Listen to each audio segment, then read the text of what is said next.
ভালে আছেনে? মই মানস। আপোনালোকে চাই আছে দুৰণীয়া টিভি। পূজা গ'ল, বিহু গ'ল, মাছ মাংস বহুত খোৱা হ'ল, হয়নে নহয়? ময়ো পিছে মাছ মাংস বহুতেই খোৱা হ'ল, কিন্তু পূজা এবাৰ নাচালোঁ। যি কি নহওক বাৰু, এতিয়া আজি ৰেচিপি বনাম, তিলৰ সৈতে আলু এটা ৰেচিপি। খুব ভাল লাগে খাই। যদি খোৱা নাই বনাই চাব পাৰে। এটা নহয় দুটা ৰেচিপি বনাম।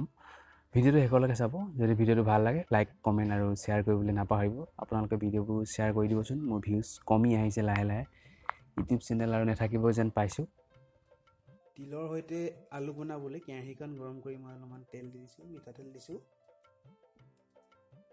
কিছু সময়ৰ পাছত তেলখিনি গৰম হৈছে, ইয়াত মই কেইটামান পাঁচফোৰণ দি দিছোঁ। দি অলপমান লৰাই দিম।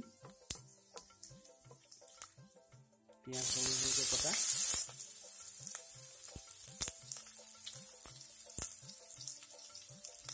আৰু লগতে জলকীয়া সৰু সৰুকৈ কটা দি দিছোঁ। জ্বলা নাখায়, জলকীয়া নিদিব, সৰু সৰু কাটি লৈছোঁ। অলপমান জ্বলা বেছিকৈ খাবলৈ মন গ'ল, সেইকাৰণে কেইবাটাও জলকীয়া কাটি দিছোঁ।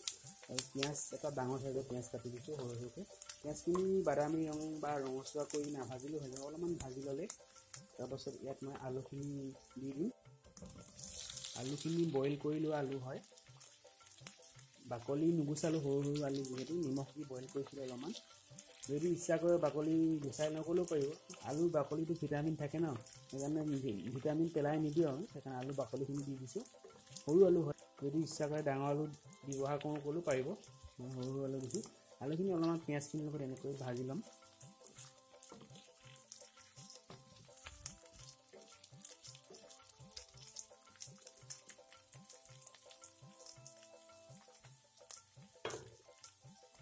এতিয়া ঢাকনখন মাৰি কিছু সময় থৈ দিম। আলুখিনি অলপমান সিজিবলৈ দিম, মানে ফ্ৰাই হ'বলৈ দিম। অলপ সময়ৰ পাছত ঢাকনখন খুলি অলপ লৰাই দিম আলুখিনি।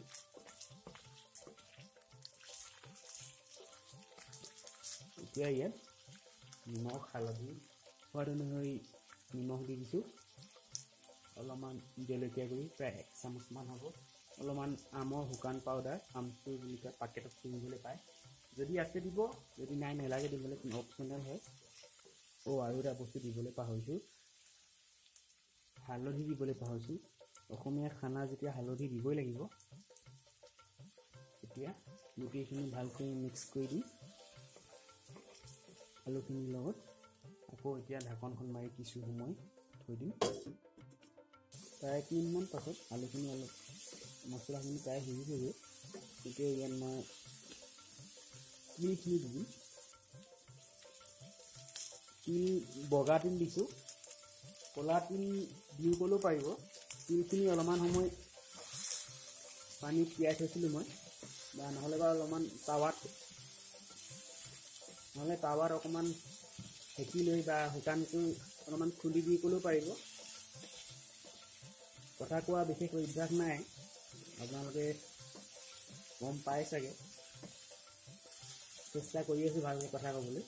যি কি নহওক বাৰু, মোৰ ভিডিঅ'বোৰ চাই থাকিব আপোনালোকে, এনেকৈ মৰম দি থাকিব, ভাল লাগে ধুনীয়া ধুনীয়া কমেণ্টবোৰ দেখিলে আপোনালোকৰ। এতিয়া এইখিনি আকৌ ঢাকনখন মাৰি গেছৰ ফ্লেমটো কম কৰি তিলখিনি সিজিবলৈ দিম। কিছু সময় লাগিব।